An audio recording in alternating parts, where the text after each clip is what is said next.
Let us pray. God of widows and copper coins, the gift that pleases you is the gift that comes from our humility, not from our hostility or arrogance or our desire for attention. The offering that honors you is the offering that issues forth from our abundant joy and that pours out of our lives in overflowing generosity. Speak to us now your word of grace so that we might recognize and respond to your gifts of blessings in our lives with our own gifts of blessing and abundance. This we pray through Jesus Christ our Lord. Amen. Now, if this happens to be your first time to worship here with us at the corner of Ironwood and Corby, in the interest of full disclosure, I assure you that what is about to take place now is not at all what usually takes place here and now. But we who regularly gather here, we are nothing if not a people ready to innovate, daring to invigorate our corporate life, risking the new, dabbling in the different, and experimenting with the edgy, if you will. And then for the rest of you who come here expecting one thing, but end up this morning finding another thing, I assure you this marks no radical shift, no permanent change in direction. But you got to admit that from time to time it's good to shake things up, spice things up, and to keep you on the edge of your seat, wondering just what might happen next. Now, some of you might know, others probably not, that Carrie, my wife, and I, we spent much of the last week in New Haven, Connecticut, visiting our daughter Kate. Now, Carrie and I had never been to New Haven before, and we didn't quite know what to expect. Now, from a bird's eye view, New Haven is idyllic, simply idyllic, having grown up around a quaint and peaceful New England village green. Now, one side of the green, the side that borders Yale University, is lined with stately old churches. And then the opposite side, opposite those stately old churches, are all the civic buildings, the city hall, the county courts, the civic administration, with all the departments and bureaus and agencies. And then between the two is nothing but this peaceful, idyllic village green. But that's the bird's eye view. Instead, what Carrie and I found on the ground in New Haven was a teeming mass of humanity, a mass of desperate humanity, with all the problems and ills and struggles and despair that urban life often brings. And then walking the streets of New Haven this past week, I was reminded over and over and over just how much I personally hate urban life, how much I detest urban life with all its problems and ills and struggles and despair. Now, several years ago, when our son, John Hunter, now in his mid-30s, when he was a cooperative education student going to classes one semester at Purdue and working the next semester in Chicago, I had some business at the University of Chicago that gave me an opportunity to stay overnight in Hyde Park and spend the night with my son, John Hunter, in his apartment at the Flamingo high-rise apartment, right across 56th Street from the Museum of Science and Industry. And so as night was falling and we left the Flamingo and walked to supper that night in Hyde Park, first west on 55th, under the Metro station overpass, I was on my guard. My eyes were scanning the cityscape for any sign of lurking danger. And then sure enough, as we were standing at a street corner, waiting for the light to change, a scruffy man dressed in filthy clothes, clenching some wrinkled document in his hand, he sidled up beside me and he said, excuse me, would you be so kind as to? And immediately I sprang into action. And I cut him off mid-sentence. No, whatever it is that you're selling, you're peddling, we are just not interested at all. And then turning away from that man, I waited impatiently for the light to change. But once again, he stepped forward. He said, no, could you see your way to? And again, I cut him off. No, sorry, don't have any change, not a cent, patting my pockets in that universal urban sign of, don't ask, I can't help. And again, I turned away. And it was then that I felt my son's gentle hand on my shoulder. And John Hunter said, "Just a second, Dad." And then he turned around to that scruffy man dressed in filthy clothes, clenching some wrinkled document in his hand, and he asked, "What do you need?" And then pointing to that wrinkled document, that scruffy man asked, "Can you just point me in the direction of a bank or a check cashing store? I just got paid and I need to cash my check. You see, my children are hungry and they are counting on me." And then without so much as a pause, John Hunter said, "I hear you. I've got you. Just follow me and we will show you the way."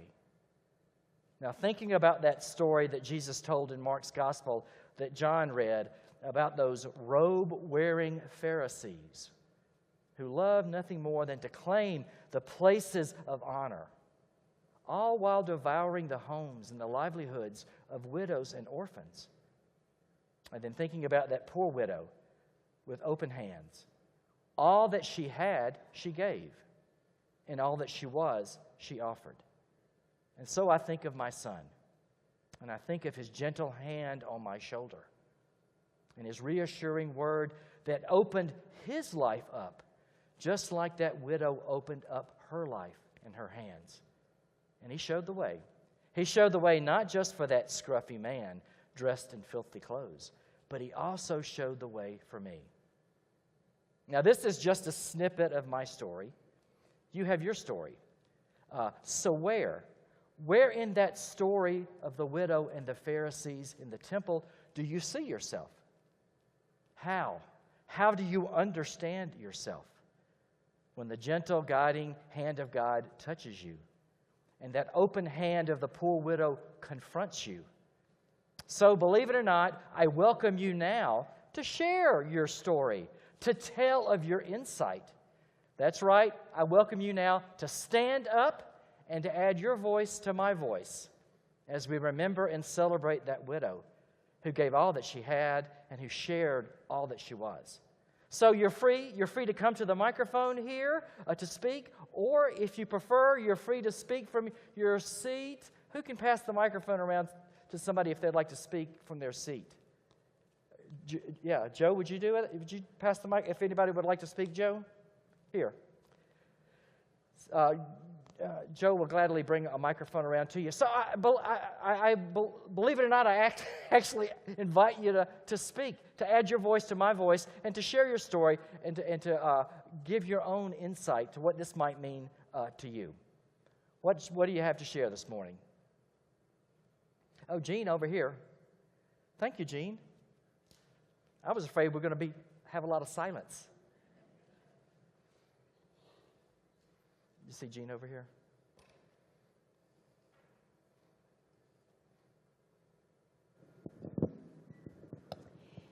This is not really my story. This is my husband's story, Eric. Eric came over here from Germany,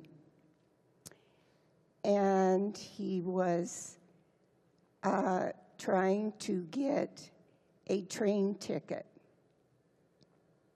But his English was not good at all. And he was trying to get to Niles, Michigan, which he did not pronounce correctly. And so they didn't understand him. So they asked him to kind of step aside because there was a long line behind him. And there was this man then that came up to Eric and said, rather he started to speak German to Eric. And he said, "Why don't you let me get the ticket for you?" And Eric says, "Oh my gosh, yes." So he went, but this man did not get the ticket. He took the money and ran. So Eric thought, okay, I don't have enough money for a train ticket. I think maybe I have enough money for a bus ticket. So he went to get a ticket for the bus. And he put his money up there. Well, he was $1 short. And the lady that was selling the ticket said, "Don't worry, I will put the extra $1 in for you." So he boards the bus to Niles, Michigan. He had no more money, and the bus was stopping several times for food, and Eric just sat on the bus. And the senior citizen, beautiful lady, noticed he never got off the bus for food, and she started to bring him sacks of food. Whenever they stopped, she would bring him water, and she would bring him snacks. So there was kind of a good and a bad when he got here. But he happened to meet this beautiful senior citizen that helped him. So Eric quickly learned just how to hate urban life, right? Because they want to steal your money. But he also quickly learned the goodness of people and the ways in which people offer themselves and offer of themselves for your sake and for your well-being. Thank you. Harriet. Press the bottom. Is it make it on? Green? Okay, now the microphone. So, I grew up in a Baptist church. I know you're shocked at that. My husband and I grew up in the same church along the way. My father was a deacon. And in those days, the deacons were in charge of getting the pledges for members. Being the oldest daughter, I knew everything that went on. I thought I knew better than anybody exactly how everything worked. Fast forward to 1969, and I'm a young mother, a new mother with twin babies, and my husband is sent to Vietnam. And the church folks came and asked me if I would be willing to be the young adult member on the pastoral and on what they call the Pulpit and Staff Committee, which is a search committee and the committee that handles relationships with the staff and the pastor. And I knew at that time that it was stewardship time, and I knew that I wasn't really going to have any money to make a pledge at that moment. So, because I knew everything about what stewardship was and how it worked in every church, just because I know it all, I told them I didn't think I could do that. And it was hard for me to say because I thought I could have, but I didn't think that I would be entitled to do that if I could not make a pledge. In about 4 or 5 days after I said no, the moderator, or the president of the congregation, who happened to be my father-in-law at that time, came to the house, came to my apartment, and say, "I want to talk to you." I said, "Okay," wondering what I had done wrong. He said, "I understand you told the church that you would not serve on the Pulpit and Staff Committee." And I said, "Yes." He said, "I think I know why you told them no." He said, "I think you're not confident in your place in the church because at this moment you are, not in a position to do that." I wasn't working. I had 2 brand new babies, and my husband had not yet gotten his check from the Army. So he said, "You need to learn that we are not here to ask you to do things that have anything to do with what you were able to give financially." That was a wake-up call to me that I needed to pay more attention to what stewardship actually is than what it is when the deacons are making an every member canvas to try to get pledge money. Yeah. That's my story. So in this place, we don't care about your money. We care about you. And we care about how you can live out your life of discipleship, giving what you can give. Now, I know I've been that young parent with 1 income family and 2 children, and I know that you who are there are the least able to give of your financial resources, that others need to carry you at that point. But then you have other gifts to give. You have time and talent, and gifts and graces that you can offer for the benefit of the church. Thank you, Harriet. Other sharing stories. Wendy in the back. Anybody? Wendy in the back.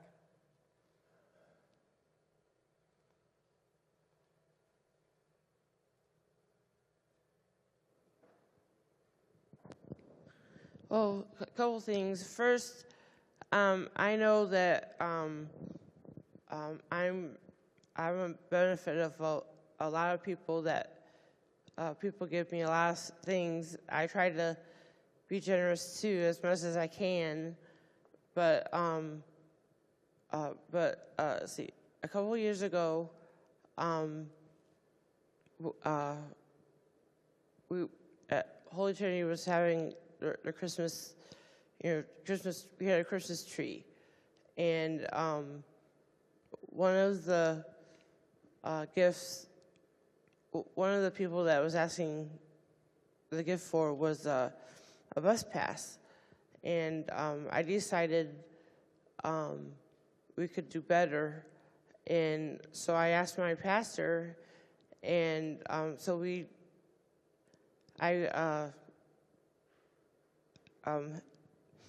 my church helped me get enough money to buy like $3 all-day passes, so we could donate it to the Hope, and so more people would be able to take the bus than So I just feel like we could pool our money and be able to help and be generous and still help them too.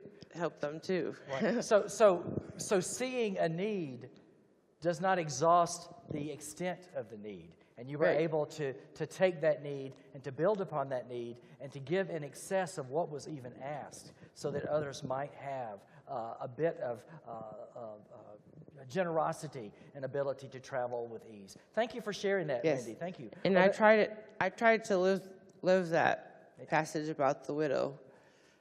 Thank you. Any others that would like to share this morning? Shayla up here, and then is that Bob? Bob and Shayla.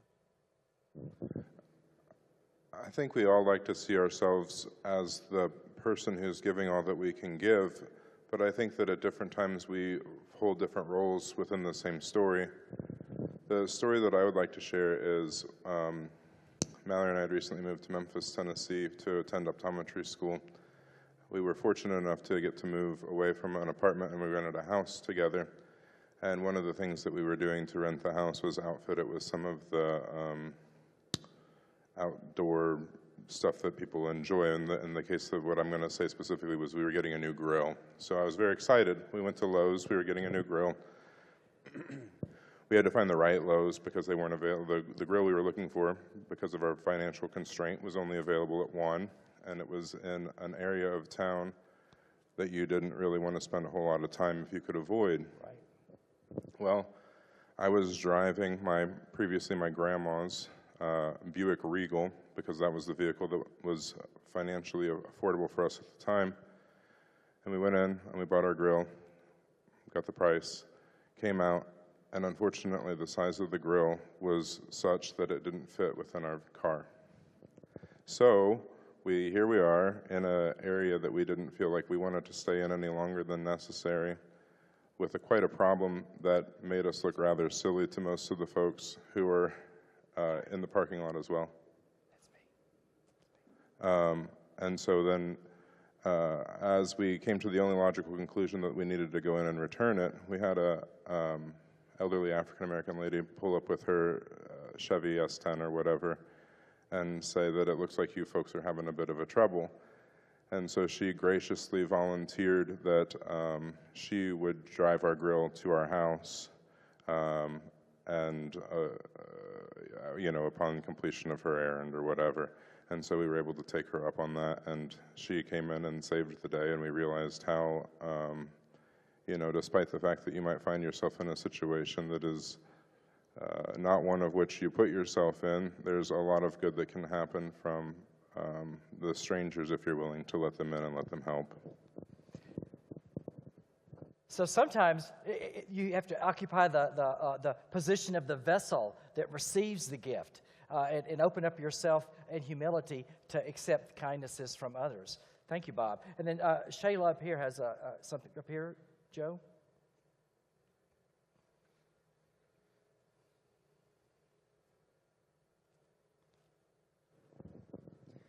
Okay, so my family and I like to go to the library. That's kind of how we spend our family time. Most families like bowling and board games. We like books.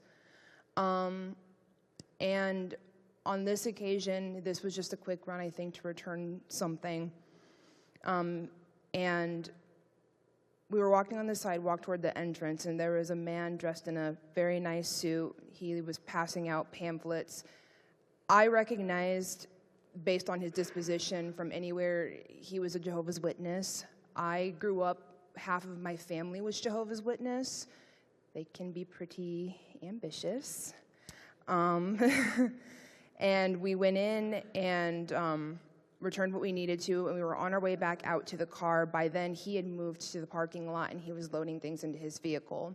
And there was an old woman, presumably homeless, who had approached him and asked him for money. He kind of avoided eye contact with her, shook his head, and said that he didn't have anything to give her, and he completely dismissed her. I'm not going to air out Grail's dirty laundry, but Grail has her own story surrounding her trauma with things like this. And something that her and I share in common, her through personal experience, and me that I had learned through social work, was to not turn a blind eye. And Grail called her to our vehicle. We gave her everything that we had. We did not know why she needed that money. We did not care.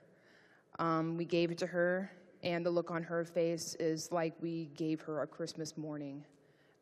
She told us thank you. She blessed us. She praised us, said that God was with us. We told her God was with her, and that we were sorry that a man that puts himself as a man of God was so willing to turn her away.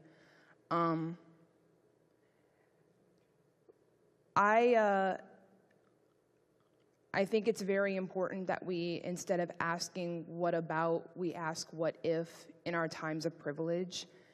And we were just really happy to help her out in any way that we could.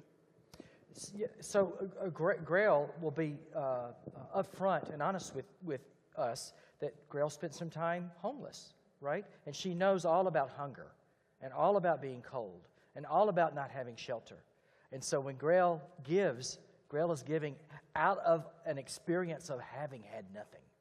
And so she gives out of that, not out of abundance, but out of her own lack. And that's what motivates her to give.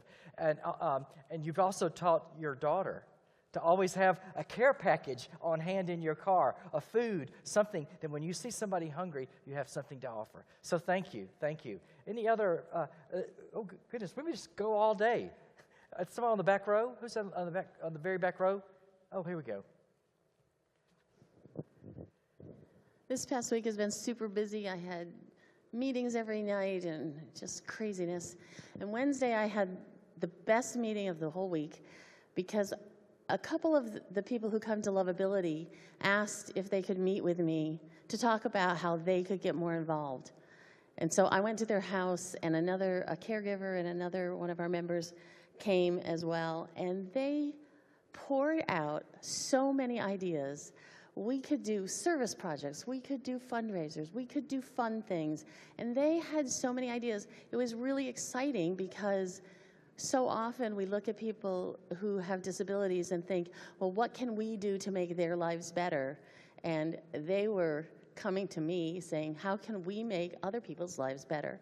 And how can we not just sit there and receive from Lovability, but how can we be the leaders of Lovability? It was the best meeting I had all week. Thank you, Colleen.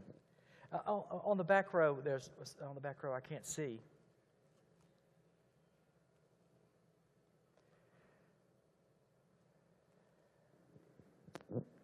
Hi, my name's Ren. I'm actually one of the newer people who've been coming here. Recently, this past year is when I decided to start going back to church. I'm the only person in my family going to church, which is weird because I remember when I was younger, I'd be the only person who didn't want to go to church because I was bored and I wanted to sleep in. And now for me, I wake up early, I go to church, and it's nice because sometimes I'll wake up and I'm stressed out from the entire week, and I have this entire work week coming up, and coming to church is very peaceful. And one of the things that I've noticed with this church that I just wanted to state as something I've noticed, going to church this year has made me want to go back into my studies. I'm now minoring in religious studies, and we were talking about different churches and how certain churches have different priorities depending on what kind of mass that they have. And I had actually come from a Methodist community church that's in the area, and I had started going to church for myself. Then I started going because I have friends with religious trauma that wanted to go to church, and they wanted me to be the person to test the waters. Mm-hmm. And so I've always been that person to test the waters so that they had a safe place to go to. And we really bonded over having this activity of slowly trying to find a place with God.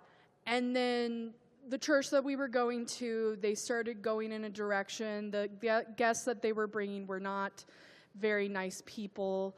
It almost felt like they prioritized bringing in money for themselves rather than the people that they had coming to the church.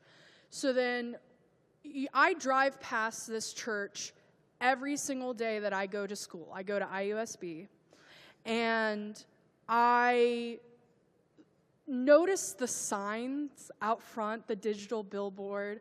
I noticed especially the trans flag, and I noticed, I decided to look up the church. And I turned to my friends and I said, hey, why don't we go to this church next week? And the second that we walked in, we were immediately greeted by people. I'm getting teary-eyed just talking about it. We were immediately greeted by people, and we had people coming up and talking to us. At the other church, if we even made a blip of noise, people looked at us and glared at us. And I just wanted to state, I am so amazed by all of you people and how kind and welcoming you all are. I deal with a lot of really hard stuff. Last week, our dog passed away, and I was having a really hard time. And just coming here and just seeing how nice everyone is and how welcoming everyone is has genuinely just brought a sense of peace to my life. And my friends can't always come every Sunday, but they've fallen in love with this church, and they come when they can. And I just wanted to say, thank you guys for being so welcoming, because it's something I really needed. I felt very lost for a very long time, and I think for the first time in my life, I have found a church that truly cares, and that's something just so wonderful that I can't even describe. It's a sense of peace, honestly. So I just wanted to say thank you to all of you. Thank you for sharing that, Ren.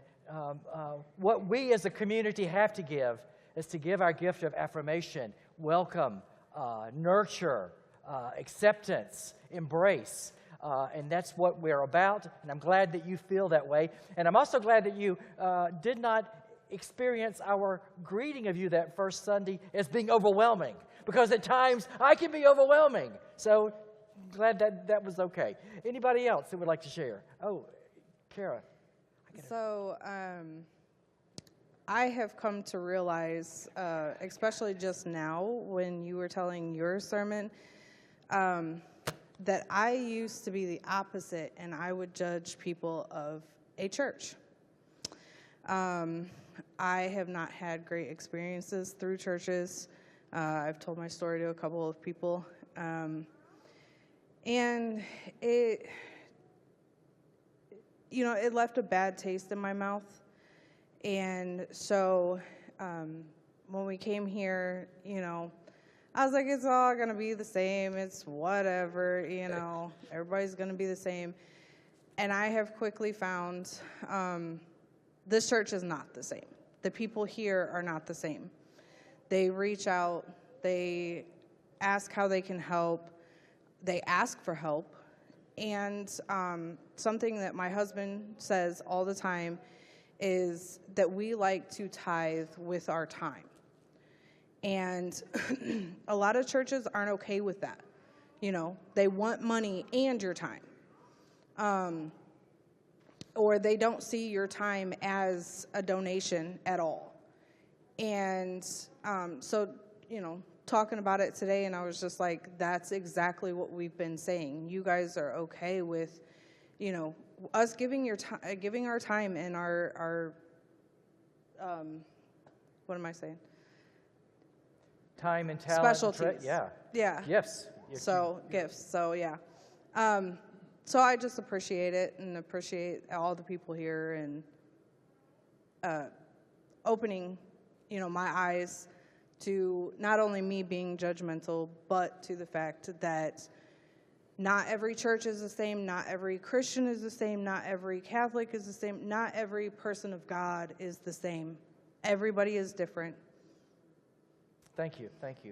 One last person. One last. I'll make it quick. I always want to know what happened the next day with this widow after she gave all she had. What happened after?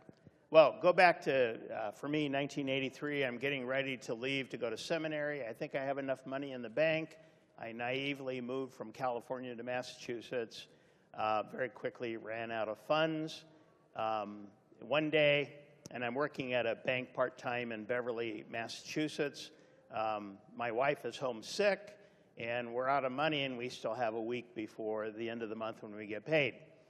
And I have to run an errand for the bank, and I have to back up. Before I left Modesto, the wife of our pastor came to me and said, I want you to remember that God will know where you are. And so I just thought, well, thank you, that's nice, and I filed that away. But one afternoon, we're out of money. We got more month left before we get paid. My wife's homesick. I'm running an errand. I have no money in my pocket, wondering what we're going to do. And I'm walking down the street back to the bank, and I look down, and there's a $10 bill lying on the sidewalk. And the words of this pastor's wife came to me, God will know where you are. Thank you, Kevin. So on this day when we remember the gift of the widow who gave all that she had and all that she was, and so on this day when we celebrate your commitments to giving, to support and nurture this congregation in the year that lies ahead, thanks be to God for the gifts of strangers who provide bread on a bus, or for the gift of being able to open up your hearts and your wallets to somebody in need, or for the gift of a congregation that welcomes somebody, anybody, everybody dealing with some religious trauma and some struggles in life. For these and all the many ways in which we give of ourselves, all that we have and all that we are, blessing and honor and glory and power be to our God forever. Amen.